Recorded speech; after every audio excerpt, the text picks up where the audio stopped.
मगर जब मैं ये देखता हूं कि उनको दिया क्या जा रहा है, 8 लाख, अभी हमारे भाई ने कहा कि बहुत बड़ा बजट है, ऑफकोर्स बहुत बड़ा बजट है, उसमें कहीं संशय नहीं है, लेकिन इस बड़े बजट में बुनकर भाइयों के लिए दिल इतना छोटा क्यों है? और वाराणसी से लेके गोरखपुर में, वाराणसी से गोरखपुर वाया मुबारकपुर जो रूट से जाती थी, उन बसों को चालू करा दिया जाए। ये लाखों की आबादी को बहुत फायदा होगा। मैं आपसे ये अनुरोध करता हूं, अगर वाकई में आप उनकी चिंता करते हैं, अगर मानते हैं कि ये कमजोर तबका है और इसका बहुत बड़ा योगदान है हमारे प्रदेश में, तो कुछ और दिल बड़ा करके उनको आप दीजिए। मैं आपसे पहले ये मांग करता हूं बुनकर भाइयों के लिए कि आप उनकी सब्सिडी अगर पुराना नहीं कायम कर सकते तो आप ज्यादा से ज्यादा 200 कर दीजिए। शाह आलम जी। धन्यवाद माननीय सभापति महोदय कि आपने मुझे बोलने का मौका दिया। मान्यवर, मैं हथकरघा उद्योग बुनकर समाज की पीड़ा को बोलने के लिए खड़ा हुआ हूं। मान्यवर, बजट को मैंने देखा है और उसमें सरकार ने ये खुद माना है कि कृषि के बाद हथकरघा उद्योग उत्तर प्रदेश में सबसे ज्यादा रोजगार उपलब्ध कराने वाला कुटीर उद्योग है।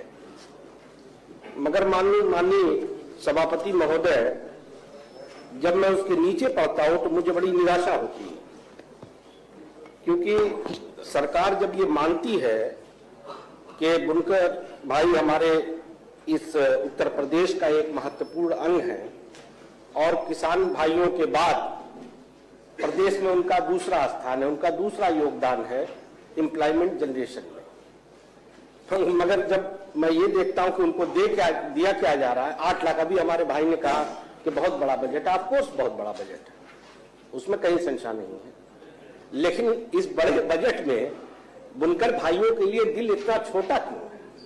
और मुझे तो एक चीज की और बड़ी निराशा हुई देख करके कि आदरणीय स्वर्गीय पूर्व प्रधानमंत्री जी अटल बिहारी वाजपेयी साहब, जिसका हम लोग सम्मान करते हैं, हमारे भी आदर्श है, उनके नाम पे भी एक योजना चलाई, मगर मात्र पैसे का जो प्रोविजन किया गया वो 400 करोड़। तो मेरा कहना यह है कि कम से कम उनके नाम की गरिमा की ही लाज रखती सरकार। अब देखिए, मैं मानो थोड़ा सा 1 सेकंड लेके ये बताऊं कि मेरा जो पॉलिटिकल जो जीवन शुरू हुआ वो मुबारकपुर विधानसभा से मैं विधायक हुआ और रिपीटेडली 2 बार हुआ, जहां पे 1 लाख से ऊपर बुनकर भाइयों की आबादी है। मैं उनके हर दुख दर्द, उनके जीवन शैली, उनकी जीविका, मैं हर चीजों को मैं बड़ी भली भांति जानता हूं, क्योंकि हमने बहुत करीब से उनके दुख दर्द को देखा और समझा है। इनकी पीड़ा हमारे किसान भाइयों से किसी भी तरह से कम नहीं है।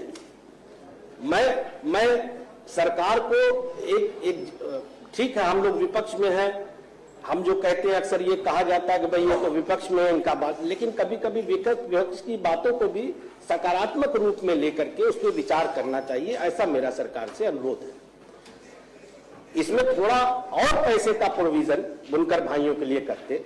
पहले उनको फ्लैट रेट पे, जब आदरणीय स्वर्गीय मुलायम सिंह यादव जी सीएम थे, तो उनके दुख दर्द को समझते हुए उन्होंने 70 रुपए में उनको फ्लैट रेट पे बिजली देते थे। अब वो खत्म कर दिया गया और वो खत्म करने के बाद, बड़ी मंथन करने के बाद, अर्ध हाफ पावर पे 400 रुपए देना है। उसके ऊपर अगर 1 हो जाए तो उनको 700 रुपए देना। तो ये बहुत बड़ा बर्डन है। अगर वाकई में आप उनकी चिंता करते हैं, अगर मानते हैं कि ये कमजोर तबका है और इसका बहुत बड़ा योगदान है हमारे प्रदेश में, तो कुछ और दिल बड़ा करके उनको आप दीजिए। मैं आपसे पहले ये मांग करता हूं बुनकर भाइयों के लिए कि आप उनकी सब्सिडी अगर पुराना नहीं कायम कर सकते तो आप ज्यादा से ज्यादा 200 कर दीजिए। मान्यवर, उसी क्रम में मैं आपके माध्यम से ये बताना चाहता हूं कि आजमगढ़ मंडल, जिस जिले से मैं बिलोंग करता हूं, ये बहुत बड़ा बुनकरों का बेल्ट है, क्योंकि उसके उसी मंडल में मऊ भी आता है, गाजीपुर भी आता है, बगल में हमारे देखिए मंत्री जी भी सहमत है मेरी बात से, दारा भाई हाथ सर हिला रहे हैं, अच्छा, गाजीपुर नहीं है वो, अम्बेडकर नगर, हालांकि वो दूसरे उसमें आ जाता है लेकिन पास से सटा हुआ है। तो मैं इसलिए ये बात कह रहा हूं मान्यवर कि मैं अभी इसमें प्रोविजन भी है, आदरणीय प्रधानमंत्री जी के नाम से एक कोई स्कीम चल रही है जिसमें टेक्सटाइल पार्क बनाने का प्रोविजन है, 300 करोड़ रुपए प्रोविजन भी दिया गया। मैं आपसे मांग करता हूं, आपके माध्यम से सरकार से रिक्वेस्ट करता हूं कि ये पार्क आजमगढ़ मंडल में बना दिया जाए। और साथ ही साथ जो बनारस में एक केंद्र बनाया है सरकार ने, जहां पे धागे, उसका सेंटर है कि सब्सिडी में बुनकर भाइयों को सब्सिडी में धागे मिलते हैं।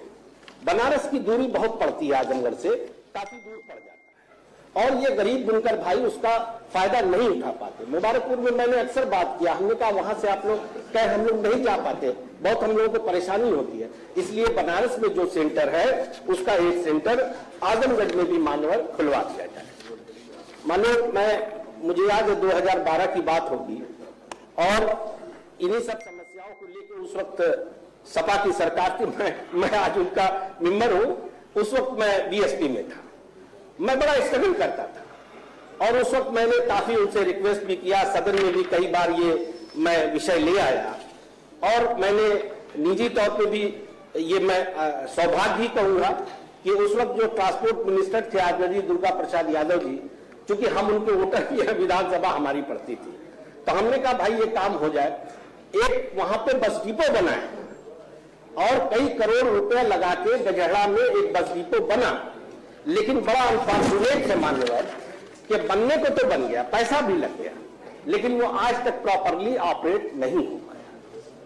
तो मैं कभी कभी सोचता हूं कि देखिए सरकारें तो आती जाती हैं, आज आप हैं, हो सकता है कल कोई और हो, पहले वो थे आज आप हैं, लेकिन हम सरकार जो भी सरकार में है उसकी ये जिम्मेदारी है कि पब्लिक मनी को वेस्ट ना होने दिया जाए, क्योंकि सरकार जो पैसा लगाती है अल्टीमेटली ये तो हमारे प्रदेश की जनता का ही पैसा है।